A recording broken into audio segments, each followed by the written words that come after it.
할렐루야. 2022년 3월 29일 화요일 아침 기도회를 시작하겠습니다. 오늘도 하나님의 귀한 말씀을 함께 묵상하고 기도함으로 복된 하루를 시작하는 우리 성도님들 되시기를 간절히 바랍니다. 오늘 하나님의 말씀은 레위기 16장 11절부터 22절까지의 말씀입니다.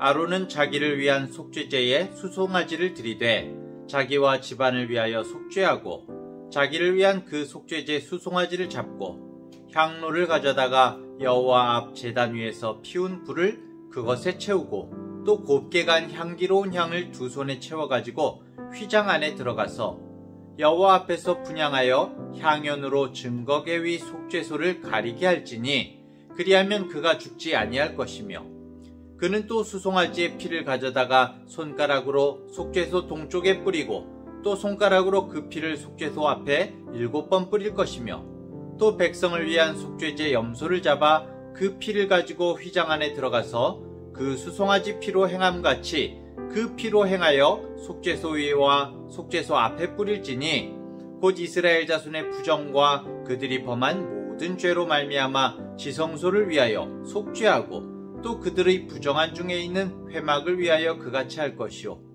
그가 지성소에 속죄하러 들어가서 자기와 그의 집안과 이스라엘 온 회중을 위하여 속죄하고 나오기까지는 누구든지 회막에 있지 못할 것이며 그는 여호와 앞 제단으로 나와서 그것을 위하여 속죄할지니 곧 그 수송아지의 피와 염소의 피를 가져다가 제단 귀퉁이 뿔들에 바르고 또 손가락으로 그 피를 그 위에 7번 뿌려 이스라엘 자손의 부정에서 제단을 성결하게 할 것이요 그 지성소와 회막과 제단을 위하여 속죄하기를 마친 후에 살아있는 염소를 들이되 아론은 그의 두 손으로 살아있는 염소의 머리에 안수하여 이스라엘 자손의 모든 불의와 그 범한 모든 죄를 아뢰고 그 죄를 염소의 머리에 두어 미리 정한 사람에게 맡겨 광야로 보낼지니 염소가 그들의 모든 불의를 지고 접근하기 어려운 땅에 이르거든 그는 그 염소를 광야에 놓을지니라. 아멘. 출애굽한 이스라엘 백성들에게 하나님은 7가지 절기를 지키라고 명령하셨습니다. 세상에 있는 대부분의 나라들은 이 나라의 어떤 커다란 사건이 발생하게 되면은 그것을 절기로 정하죠. 우리나라의 예를 들면은 8월 15일에 일제에게서 해방이 되었기 때문에 8월 15일을 광복절로 지키고 또 6월 25일에 한국전쟁이 발발했죠. 그래서 6월 25일을 6.25 전쟁일로 정해서 순국선열을 추모하고 있습니다. 이렇게 어떠한 사건들이 있을 때 그것을 우리가 기념일이나 어떤 추념일로 정해서 절기를 지키는 것인데 그런데 이스라엘은 아니지요. 사람이 아닌 하나님께서 절기를 정해주신 겁니다. 물론 이 불임절이나 어떤 수전절 같은 예외의 절기도 있기는 하지만은 대부분 이스라엘은 한 번도 자신들이 지켜보지 않은 어떤 절기를 지키라고 시내산에서 하나님께서 절기를 정해주신 겁니다. 그만큼 이스라엘에게 있어서 절기는 아주 중요한 것인데요. 그 7절기 중에 6번째 절기가 바로 대속죄일인 것이죠. 어제도 말했지만은 대제사장이 1년 중에 딱 하루 지성소에 들어가는 날입니다. 모든 이스라엘의 1년 동안의 죄가 정결하게 되는 그런 날인 거죠. 그런데 특이한 것은 이 대속죄일의 속죄가 모든 의식을 하나님 앞에서 집전하는 이 대제사장이 가장 먼저 하는 것이 바로 자기 스스로를 먼저 정결하게 하는 것으로 시작한다는 것입니다. 대제사장은 화려한 제사장의 옷, 에봇을 벗고 정결과 거룩함의 상징인 세마포 옷을 입습니다. 그리고 자신과 자신의 가족을 위해서 먼저 수송아지로 제물을 드리게 되는 것이죠.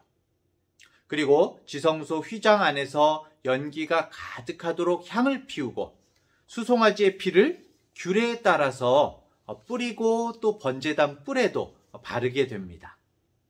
이 모든 것이 먼저 대제사장이 자신을 먼저 정결하게 하는 그런 순서인 것이죠. 이 모습은 우리에게 정말 하나님 앞에서의 어떤 자세를 가르쳐주고 있는데요. 사실 신앙은 누구랄 것 없이 누구부터 시작해야 됩니까? 무엇이든지 나부터 시작해야 되는 것이죠. 나로부터 시작되는 것입니다.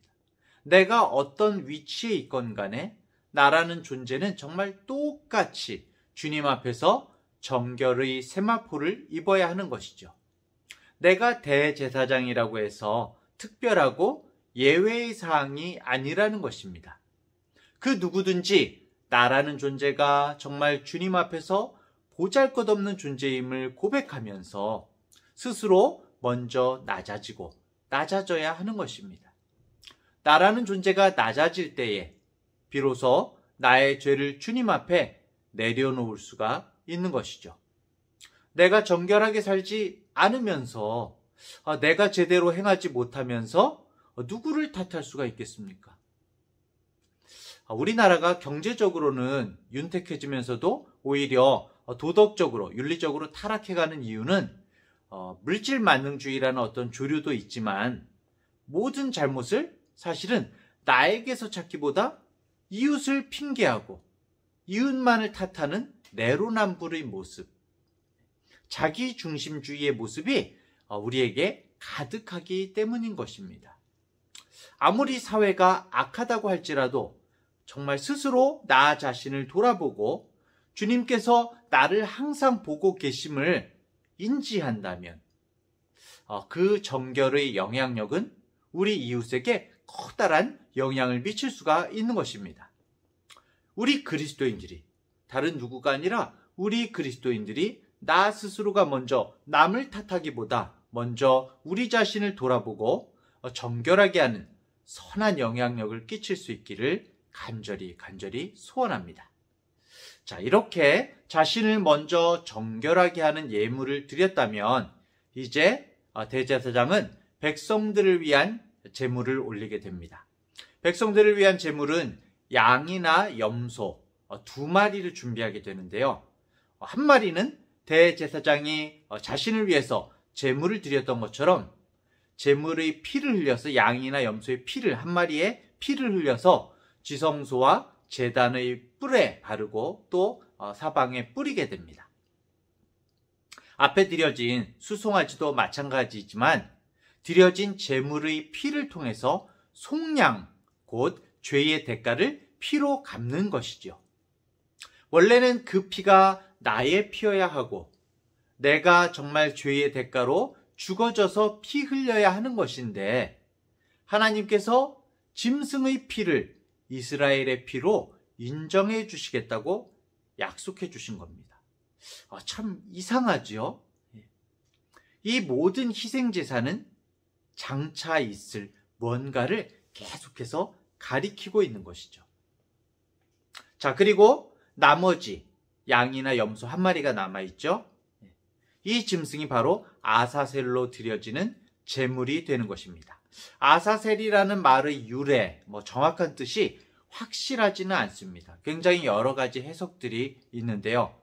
하지만 이 아사셀의 염소가 어떻게 되는가를 우리가 살펴보면은 아사셀이 무엇인지를 알 수가 있습니다. 대제사장은 염소의 머리에 안수를 하면서 두 손으로 안수를 하면서 이스라엘의 모든 죄와 그 대가를 염소에게 담당시키는 겁니다. 네가 책임져라. 네가 모든 죄의 희생양이 되어라 라고. 정말 희생양이네요. 그야말로 희생양으로 삼는 것입니다.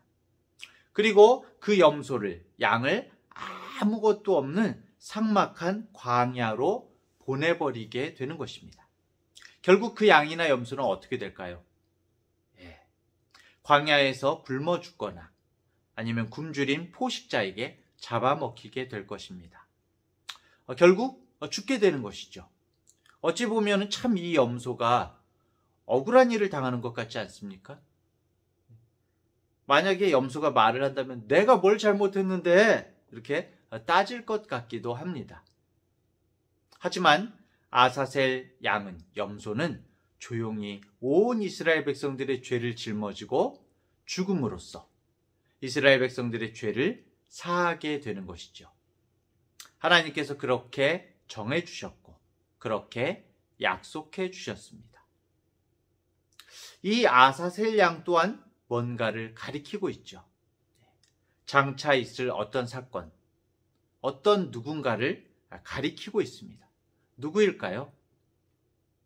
구약에서는 아사셀 양이 백성들의 죄를 짊어지고 죽음으로써 모든 사람이 죄사함을 받았습니다. 그리고 신약에서는 예수님께서 우리 죄를 짊어지시고 십자가에서 죽으심으로 우리가 죄사함을 받았죠. 결국 구약의 아사셀은 바로 우리 주 예수님을 미리 가리키고 있는 것입니다. 예수님께서 마태복음 20장 28절에 너무나 확실하게 자신에 대해서 밝히고 계신데요. 인자가 온 것은 섬김을 받으려 함이 아니라 도리어 섬기려 하고 자기 목숨을 많은 사람의 대속물로 주려 함이니라 라고 말씀하고 계십니다. 예수님은 자신을 대신 속죄하는 대속물로 삼으신 겁니다.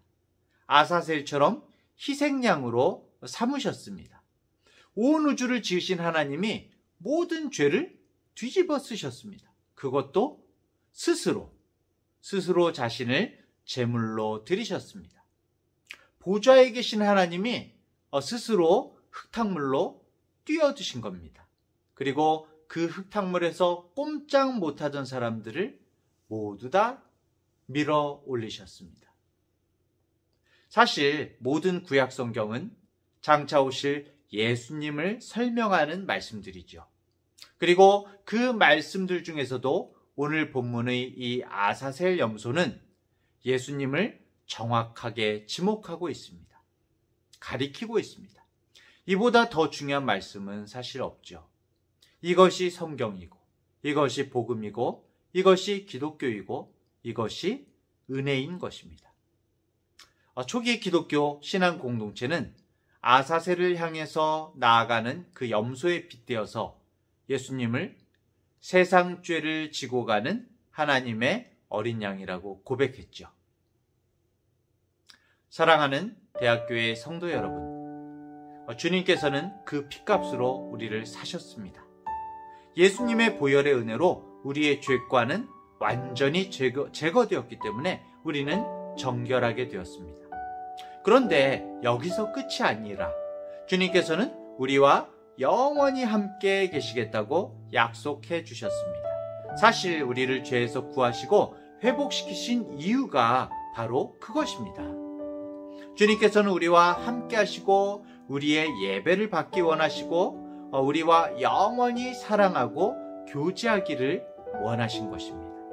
그래서 우리를 성전 삼아서 우리와 함께 계시겠다고 약속하신 것이죠. 우리는 정말 살아계신 하나님의 성전입니다. 우리 안에 주님이 임재하셨습니다. 그렇기 때문에 구약의 속죄일이 1년 중에서 하루를 정해서 드려졌다면 오늘의 속죄일은 어떨까요?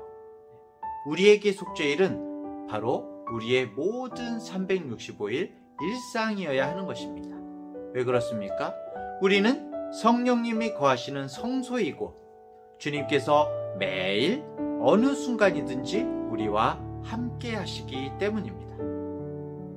오늘도 코람데오, 주님 앞에서 모든 일을 행하는, 주님 앞에서 동행하는 우리 모든 성도님들 되시기를 간절히 축원합니다. 기도하겠습니다. 하나님 아버지, 우리가 저지른 죄를 생각할 때마다 주님 앞에 나아가기가 부끄럽기만 합니다.